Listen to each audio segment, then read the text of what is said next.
Practical এটা দেখেন fully set up আছে ইন্ডাস্ট্রিতে এই মেশিন থাকে এরকম সেট আপ থাকে আমরা দেখতে পাচ্ছি এখানে কি দেখো অল পিস প্লাস কি আছে আমাদের ওয়ার্ডবে সুতা এখানে অর বিম আছে ওটার নাম হলো উইভার কি বিম উইভার বিম থেকে সুতাগুলো আসে আসার পরে এটার নাম কি হিল ফ্যান হিল ফ্যান দ্বারা শীটটা ক্রিয়েট হবে সেই ক্রিয়েট হওয়ার পরে বাতাসের মাধ্যমে পিক ইনসার্শন হওয়ার পরে এটার নাম কি এটার মাধ্যমে কি হবে বিটা হবে বিটা হওয়ার পরে এখানে আমরা ওইখানে যাবো একটু মেকানিজম দেখো ওই পাশে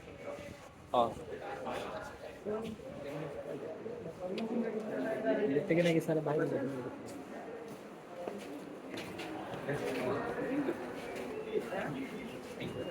তাহলে এটার নাম কি আমাদের ওই পাশে দেখবেন এই ঠিক আছে এটার নাম কি উইভার বিম এটার নাম কি উইভার বিম থেকে সুতাগুলো পাস হচ্ছে এই পাশে নিয়ে আসার কারণ হলো একটা বিশেষ কারণ আছে তারপরে এটার নাম হলো back rest roller back rest roller এখন আমাদের এই সুতাগুলো উইভার বিম থেকে সুতাগুলো কি করবে পাস করলে আমাদের বেসড অন তার উইথ এবং ইপিআই এর উপর ক্যালকুলেশন করে আমরা টোটাল লেন্থ ক্যালকুলেশন করি না কি হিসাব করি টোটাল লেন্থ এইখানে টোটাল লেন্থ হিসাব করি কত 4000 5000 6000 যে কোনো কিছু হতে পারে এখন আমরা ধরে নিই এইখানে ধরো 4000 সুতা আছে এই সুতা যে কোনো কিছু ছিঁড়ে যেতে পারে না এই সুতা যে কোনো সময় ছিঁড়ে যেতে পারে না ছিঁড়ে গেলে মেশিন যদি চলতেই থাকে তাহলে ওই জায়গাতে ফল্ট উৎপন্ন হবে তাহলে মেশিনের মধ্যে সুতা যদি ছিঁড়ে যায় তাহলে ওই ডিটেক্ট করার জন্য কোনো কিছু লাগবে একটা মেকানিজম লাগবে তাহলে ওয়ার্পের সুতো যদি ছিঁড়ে যায় তাহলে কি করতে হবে তাকে ডিটেক্ট করতে হবে ডিটেক্ট করার জন্য করে একটা মেকানিজম লাগবে এই ওয়ার্পের সুতো যদি ছিঁড়ে যায় ডিটেক্ট করার জন্য আমাদের কি আছে ড্রপ ওয়্যার এটা নাম হলো ড্রপ ওয়্যার এই যে ড্রপ ওয়্যার তাহলে এটার নাম কি ড্রপ ওয়্যার আপনারা যদি ভালো করে দেখেন এই ড্রপ ওয়্যার প্রত্যেকটা ড্রপ ওয়্যারের মধ্যে দিয়ে সুতা পাস করছে একটা করে দেখেন এই যে প্রত্যেকটা ড্রপ ওয়্যারের মধ্যে দিয়ে কি পাস করছে সুতা এবং আইলেট আছে এই ড্রপ ওয়্যারের মধ্যে দিয়ে প্রত্যেকটা ড্রপ ওয়্যারের মধ্যে দিয়ে একটা কি সুতা এই দেখেন এই সুতা পাস করছে না এবার সুতা ছিঁড়ে গেলে ড্রপ ওয়্যারটা পড়ে যাবে প্রত্যেকটা ড্রপ ওয়্যারের মধ্যে দিয়ে কি করছে সুতা পাস করছে এখন ড্রপ ওয়্যারে তারপরে নিচে যেটা আছে এটাকে মেটালিক বার বা কন্টাক্ট বার বলে এটার নাম কি কন্টাক্ট বার বা কন্টাক্ট বার ইনিশিয়াল অবস্থায় এই সুতার টেনশনের কারণে সে কি আছে এই যে এই ড্রপ ওয়্যারটা কি আছে উপরে আছে সুতার টেনশনের কারণে মেটালিক কন্টাক্ট বারের সাথে কন্টাক্টে আছে না এটা দেখেন উপরে আছে না এখন কোন সুতা যদি ছিঁড়ে দেয় তাহলে কি করবে ছিঁড়ে যায় তখন সে কাদের সাথে কন্টাক্ট এই ড্রপ ওয়্যারটা কন্টাক্ট বারের সাথে কন্টাক্টে আসবে না যখনই কন্টাক্টে আসবে তখন ইলেকট্রিক সার্কিট পূর্ণ হবে ইলেকট্রিক সার্কিট কি হয়ে যাবে ক্লোজ হয়ে যাবে ক্লোজ হলে তখন এইখানে দেখেন অনেকগুলো লাইট আছে অনেকগুলো কি আছে লাইট এক একটা লাইটের এক একটা কাজ এক একটা লাইটের এক একটা কি থাকে বলেন তো কাজ থাকে এখন এক একটা লাইটের যে এক একটা কাজ এর মধ্যে ওয়ার্পের সুতা যদি ছিঁড়ে যায় তখন সে কি করে রেড লাইট জ্বলে উঠবে এবং এই লাইটগুলো কি করে কিছু সময় ফ্ল্যাশ করে আবার কিছু সময় রেড ভাবে শুধু জ্বলবে ফ্ল্যাশ তো বুঝি ফ্ল্যাশ করতে যায় আবার রেড জ্বলে তাহলে আমাদের সুতা যদি ছিঁড়ে যায় তাহলে রেড লাইটটা কি করবে জ্বলবে তাহলে এটাই হলো তাহলে কি এটাকে ওয়ার্প স্টপ মোশন বলে কি মোশন ওয়ার্প স্টপ মোশন আমরা ক্লাসে দেখবো লাস্ট ক্লাসে ডায়াগ্রামে তাহলে এটা আমরা বুঝতে পারছি ওয়ার্পের সুতা যদি ছিঁড়ে যায় তাহলে এটা তারপর ওয়ার্পের সুতাগুলো কিসের মধ্যে পাস করতেছে রিডের হিল কি আছে হিল ওয়্যারের হিল আইয়ের মধ্যে দিয়ে কি সুতা পাস করতেছে এক একটা সুতা কিন্তু এক একটা হিল ফ্রেমের মধ্যে দিয়ে গেছে কারণ কি বেসড অন আমাদের ডাফটিং প্ল্যান কোন ধরনের ডিজাইন আমি চালাবো ডাফটিং প্ল্যান অনুযায়ী এক এক সময় এক একটা হিল ফ্রেমের মধ্যে দিয়ে আমরা কি পাস করাবো বলেন তো সুতা পাস করাবো তাই সামনে চলে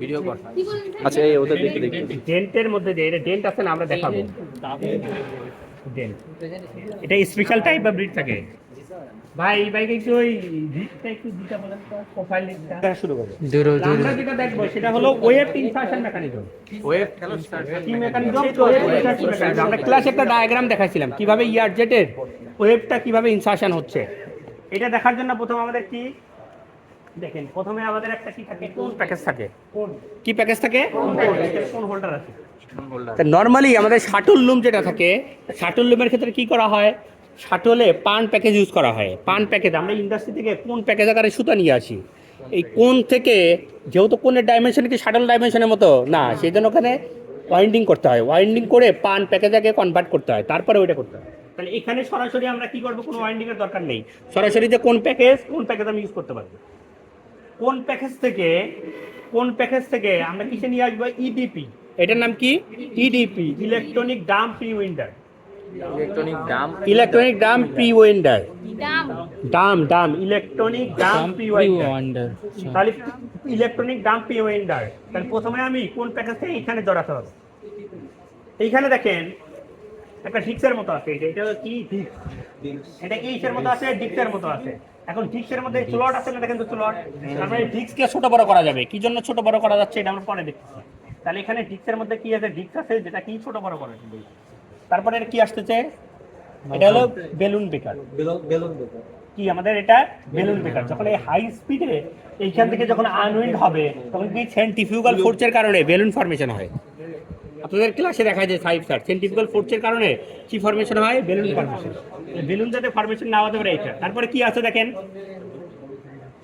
এই হাতে একটু চাপেন এদিকে, এইখানে কি থাকে, এটার নাম হলো টেন্ডাম নজেল, টেন্ডাম নজেল। তারপরে আমাদের কি থাকে, আমাদের মেইন নজেল থাকে।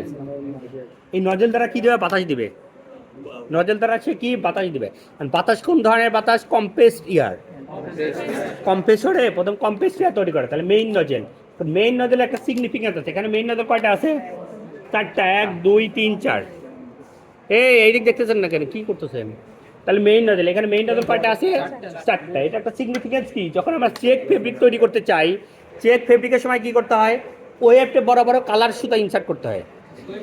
ওয়েবটে বরাবর কি কালার সুতা, বিভিন্ন কালারের সুতা ইনসার্ট করি। এখন আমাদের ওই প্যাটার্নের মধ্যে যদি 6টা কালার থাকে, 5টা কালার, 2টা 1টা বিভিন্ন কালার থাকতে পারে। যখন আমরা কালার সুতা ইউজ করি, এখানে ম্যাক্সিমাম 4টা কালারের সুতা ইউজ করতে পারবো। কয়টা কালারের সুতা ইউজ করতে পারবো, 4টে। এখন ওই চেকের মধ্যে যদি 6টা কালার থাকে, তাহলে এই রুমে আমরা তৈরি করতে পারবো না। তাহলে আমরা ম্যাক্সিমাম কয়টা মেইন নজল দ্বারা কি কয়টা কালার আমরা ইউজ করতে পারি।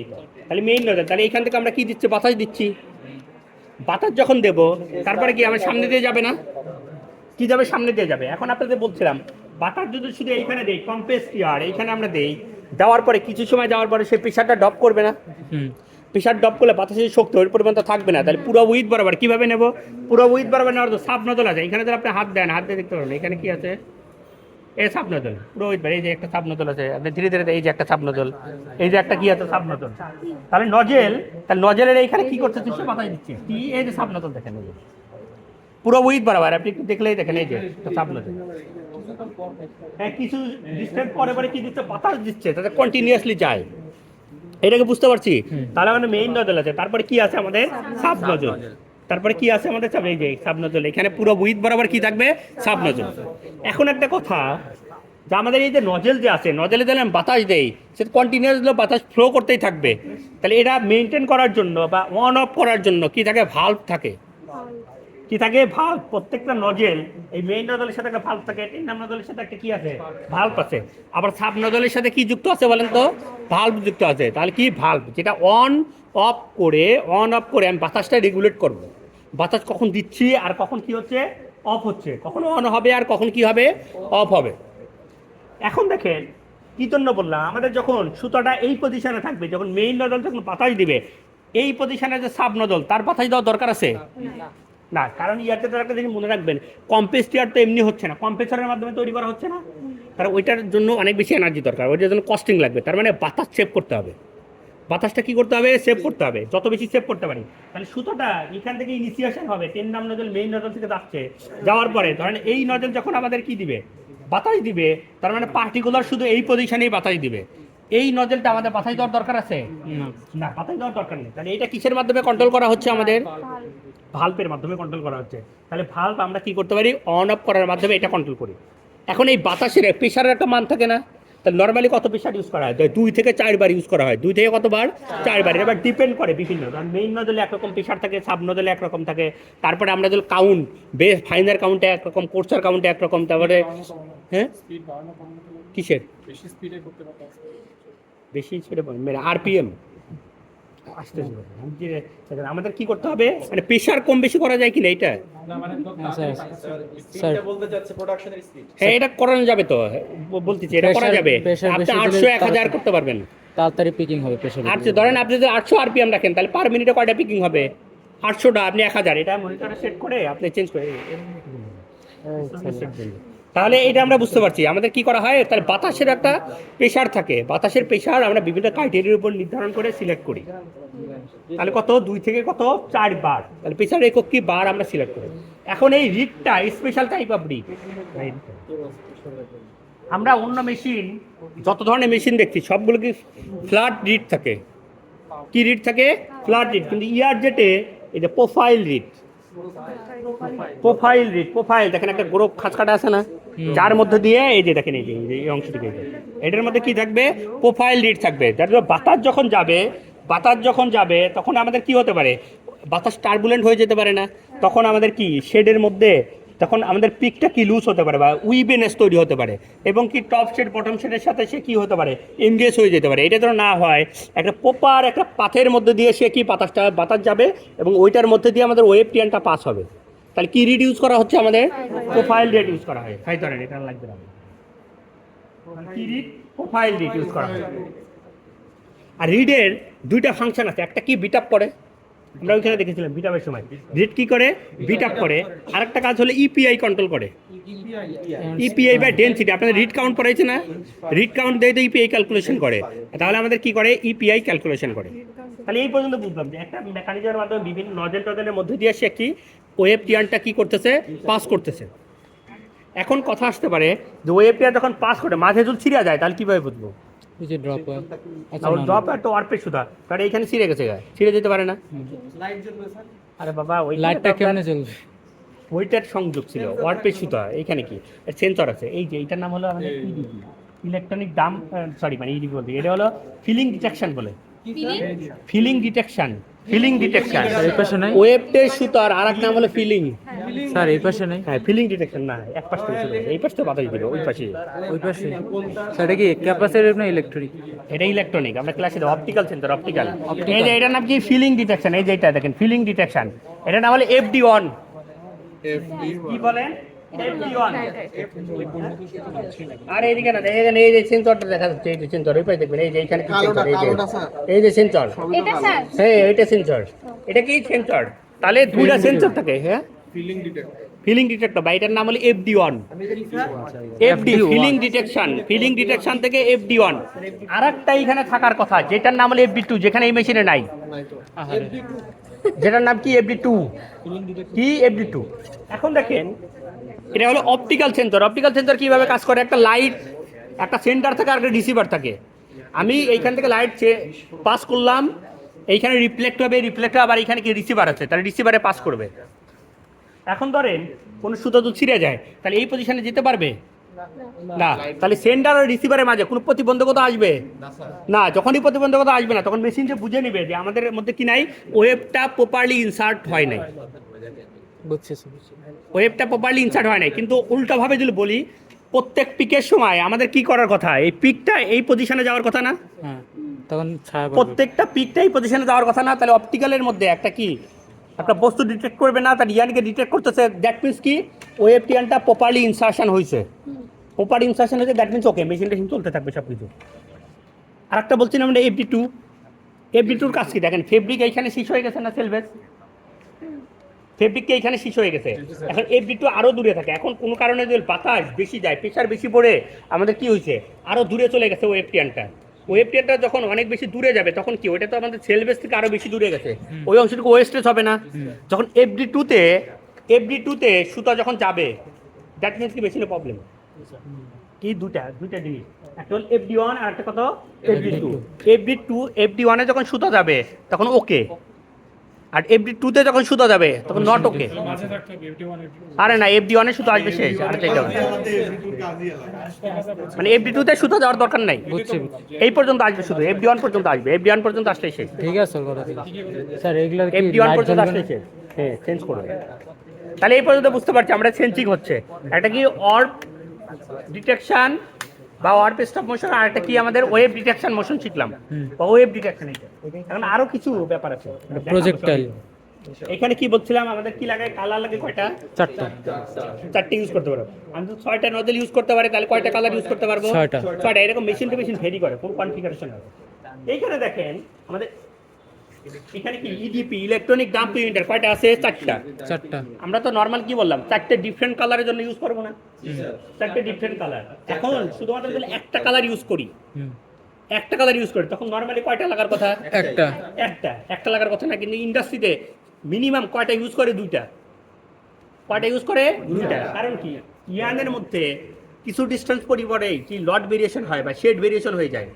লট ভেরিয়েশন যখন হবে একটা লট থেকে আরেকটা লট, তখন আমাদের কি হয়, আমরা যখন ওই কাপড়টা যখন বানানোর পরে যখন ডাইং করবো, তখন ডাইং এর মধ্যে আলাদা হয়ে যাবে, লট শেড ভেরিয়েশন হয়।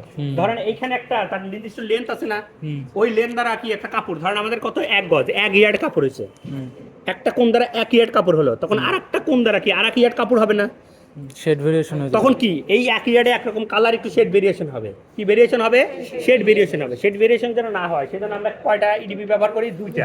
যে একটা পিক, 1 নাম্বার পিক যাবে হলে 1 নাম্বার কোণ থেকে, 2 নাম্বার পিক কয় নাম্বার কোণ থেকে, 2 নাম্বার কোণ। তাহলে পুরো জিনিসটা হোমোজেনিয়াস হয়ে যাচ্ছে না, তখন আর কি হবে না, শেড ভেরিয়েশনের কোনো সম্ভাবনা নেই। আচ্ছা, তাহলে এইটা একটা।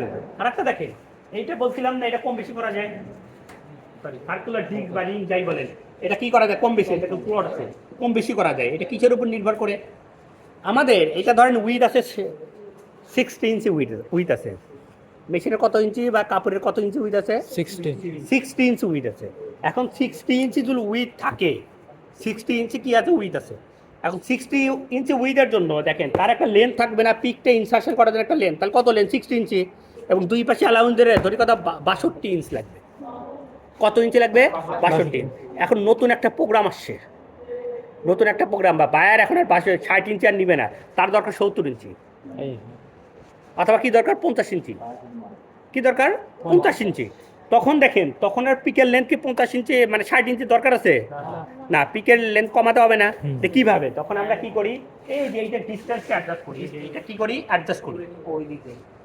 তাহলে এখানে হিসাব করি, এর যে সার্কামফারেন্স আছে এটা কয়েকবার টার্ন করে, ধরে নাম 5 বার টার্ন করে একটা পিক ইনসার্শন করে, কয়বার টার্ন করে, 5 বার টার্ন করে একটা পিক ইনসার্শন করে। তখন আমরা কি করতে পারি, এটা তো কমাতে হয় অথবা বাড়াতে হয়, এই যে এই স্লট বরাবর আমরা কি করব, এই রিং এর ডায়ামিটার কম বেশি করে দিতে পারি। কম বেশি করে দিলে আমাদের এখানে কি চেঞ্জ হয়ে যাবে, মানে পিকের লেন্থটা চেঞ্জ হবে। এখন এই মেশিনের মধ্যে কি করলে উইথটা চেঞ্জ হয়, মেশিনের মধ্যে কি, আর তার আগে আরেকটা বলে নিই, যে পাশে 2টা জিনিস দেখতেছেন না, টান দিয়ে ধরে রাখছে, এই পাশে, এই পাশে, এই পাশে, এটা নাম হলো temple motion, TMPLE, temple motion. এই পাশে একটা টেম্পল আছে, এই পাশে একটা টেম্পল আছে। টেম্পলের কাজ কি দেখেন, আমাদের সবগুলো টেনশনের মধ্যে আছে না, ওয়ার্পের সুতো কিসে আছে, টেনশনে থাকে, এবং ওয়েভ যখন যাবে সেও তো কি টেনশনে যাবে না, যখনই সে টেনশনে যাবে, টেনশন থেকে যখন কাপড় যখন প্রডিউস হবে, তখন 2 দিক থেকে চেপে যাবে। একটা খাতা দেন তো দেখি, খাতার কলম দেন তো, তখন আমাদের কি হয়, এটা আমাদের লুমের মধ্যে আছে, লুমের মধ্যে থেকে যখন আমাদের কাপড় প্রডিউস হবে, কাপড় প্রডিউস হওয়ার পরে যখন লুম থেকে নামবে, তখন সে খেপে যাবে, মানে চেপে যায়, চেপে যাবে, সে সাইজটা কি হয়ে যায়, ছোট হয়ে যায়, সাইজটা কি হয়ে যায়, ছোট হয়ে যায়। যখন সে ছোট হবে, তেমনি ছোট তারা না হতে পারে, সেই জন্য কি করে, 2 পাশে টেম্পল সে টেনে ধরে রাখছে, টেনশনে ধরে রাখছে, টেনশনে কি করছে, আমাদের ধরে রাখছে। তাই টেম্পলের কাজটা আমরা বুঝলাম যে টেম্পল কি থাকে, কারণ টেম্পল বিভিন্ন ধরনের হয়ে থাকে। দেখেন আরে এর মধ্যে হাত দেন না, কাটা আছে, দেখেন পিনের মতো আছে, দেখেন সে কি আমাদের টেনশনে এটা কি ধরে রাখে, এটা কি মোশন, টেম্পল মোশন। এখন দেখেন মেশিনের মধ্যে লুমের উইথ কম বেশি করতে হলে কি করতে হয়, এর নাম হলো লুম আর্টিকেল। লুমের উইথ কম বেশি, মানে লুমের ফেব্রিকের উইথ কম বেশি যদি করতে চাই, তাহলে নাম বলে লুম আর্টিকেল। আগে কত ছিল, এটা তো 60 ইঞ্চি, এখন যদি 50 ইঞ্চি করতে চাই, তখন কি রিডটাও চেঞ্জ করতে হবে। কি চেঞ্জ করতে হবে, রিড চেঞ্জ করতে হবে, টেম্পলকে সামনে নিয়ে আসতে হবে। তারপরে এইখানে যে আমাদের নজেলগুলো ছিল, এই নজেলগুলো আর লাগবে না। তারপরে এখানে কি, এই যে ইডিপি মানে FD1 যেটা ছিল, FD1 কাছে নিয়ে আসতে হবে। তো এইরকম যে অ্যারেঞ্জমেন্ট যে চেঞ্জ করা, এটার নাম কি, ফিলিং ডিটেকশন, মানে লুম আর্টিকেল বলে। কি আর্টিকেল বলে, লুম আর্টিকেল। এটাকে বুঝতে পারছেন মোটামুটি, যে ইয়ারজেট লুম আমরা বুঝতে পারছেন কিছু? জি স্যার। তাহলে ফেব্রিক হয়ে গেল, ফেব্রিক হওয়ার পর টেক আপ করতে হবে না? আজকে পড়ালাম টেক আপ, এটা হলো মডার্ন টেক আপ, এটা হলো মানে মোটর থাকে, কি থাকে, টেক আপ মোটর থাকে, কি মোটর থাকে, টেক আপ মোটর থাকে। তাহলে টেক আপ করবে, টেক আপ করে এখানে ক্লোথ রোলারে জড়াবে। এটা কি রোলার? Cloth roller. ডেনিমের জন্য স্পেশাল একটা জিনিস ব্যবহার করা হয়, ডেনিমের জন্য ব্যাচার ইউজ করা হয়, ব্যাচার, ডেনিম ব্যাচার। এইখানে ক্লোথ রোলার মেশিনের মধ্যে আছে না, ডেনিম ইন্ডাস্ট্রি গেলে দেখবেন বাইরে থাকে, মেশিনের বাইরে। কারণ কি, এই ব্যাসা, এই ক্লোথ রোলারে আপনি বেশি কাপড় জড়াতে পারবেন না। আরেকটা কারণ আছে, ডেনিম নর্মালি হায়ার জিএসএম মোটা কাপড় হয়ে থাকে, সেজন্য এখানে বেশি জড়ানো যায় না, সেজন্য মেশিনের কি বাইরে, মেশিনের কি বাইরে কি রাখা হয়, বাইরে রাখা হয়, এর নাম কি ব্যাচার। আপনাদেরকে তো পরীক্ষায় আসবে, ডেনিম সম্পর্কে আসবে, ওটা সেলফ স্টাডি করে নিতে হবে, একটা শিট দিয়ে দেবো, এখানটা পড়তে হবে ক্লাসে, ফাইনাল পরীক্ষা, ফাইনাল।